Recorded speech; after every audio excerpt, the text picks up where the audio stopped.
Hello and welcome to Weyerman's Whimsy. I'm Lorraine and today I'm going to demonstrate how to do a 9 patch using the stripped piecing technique. Last video I had individual pieces. If you've got a lot of 9 patch squares to make, this is the quickest way to do it. I've just used small units here, but you could use width of fabric strips and sew them together, and then you subcut them into 2.5-inch strips. So what you need to do though is you need to do 2 units. You need to do one with 2 lights and the dark, and you need to do 1 unit with 2 darks and a light, so that when you cut them up you have the necessary checkerboard pattern. So I'm just going to stitch this one on and press it. And again, you press to the dark side so that when you do your cuts and stitch the blocks together, everything lines up and you can nest your seams.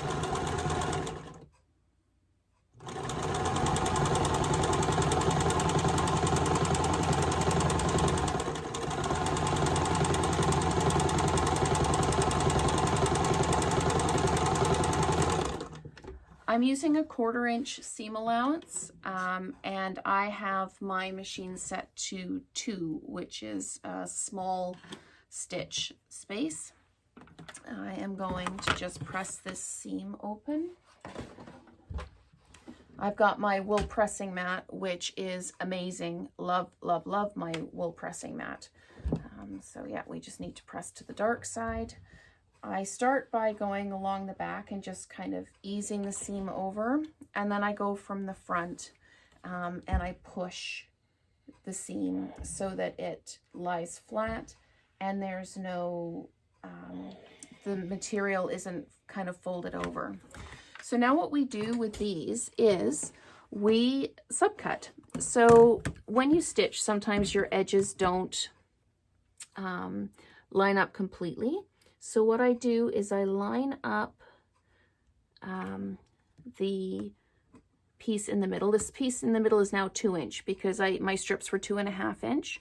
So now this piece in the middle is 2-inch. So I've got it lined up so I know it's 2-inch, and I'm just going to straighten the edge. Almost every step of the way, as soon as you've sewn something together, you need to square it up or straighten your edge. Just keeps everything nice and tidy. So then we're going to come in and we're going to cut this at 2.5. So we'll line it up at 2.5. And again, using that center piece to line us up. We can line up with our straight edge, but making sure we're 2 inches in the middle. And then we cut a strip. So then we already have a strip made. So I can continue to subcut this until I've got all the pieces that I need, but I'm just going to cut 2 of this for now.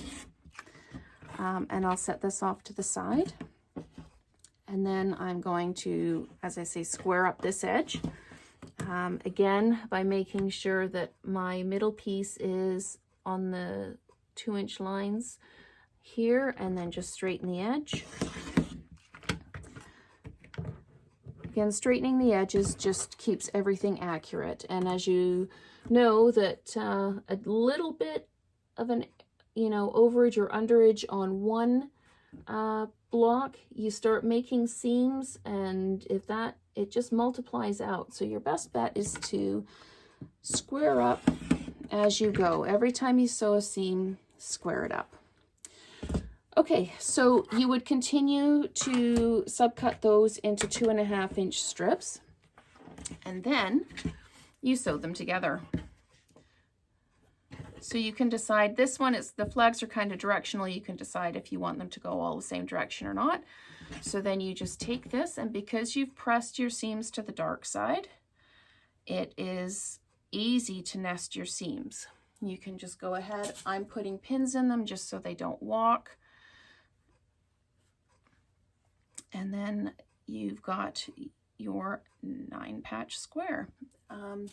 Like I say, if all you've got is small pieces, absolutely use 2.5-inch squares, sew them into rows of 3, and then sew your rows of 3 together into a block of 9 squares.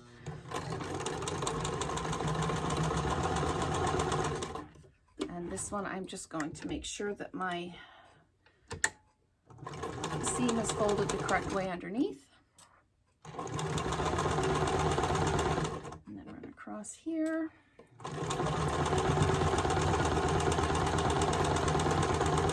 And stitch that. Then I will iron the seam over.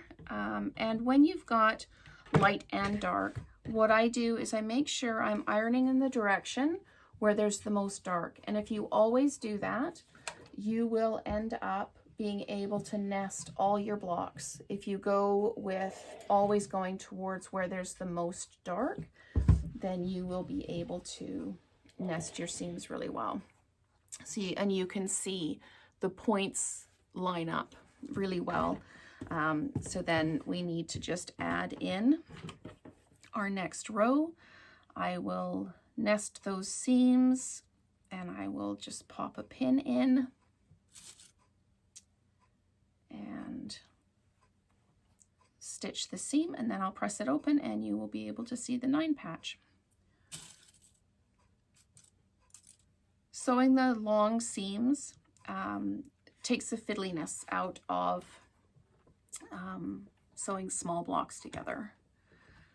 I'm just going to hang on to my tails, wind the machine in, there we go. And again on this one I need to stop. I'm going to put my needle down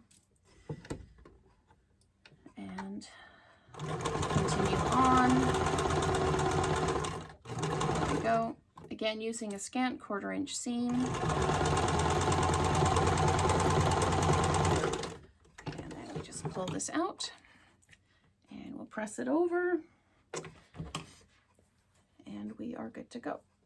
So I'm just going to press that seam down, and then pressing the seam when you've stitched it helps sometimes just to sink the stitches so that they're not quite so proud of the fabric.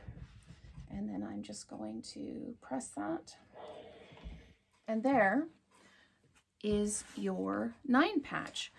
Now, as I said, you need to kind of keep adjusting and cutting and trimming the whole time you're doing this.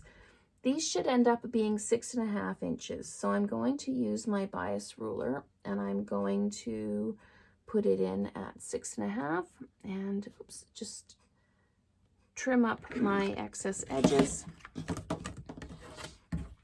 Again, squaring up. If you square up each and every time, it helps you have an overall more accurate quilt at the end.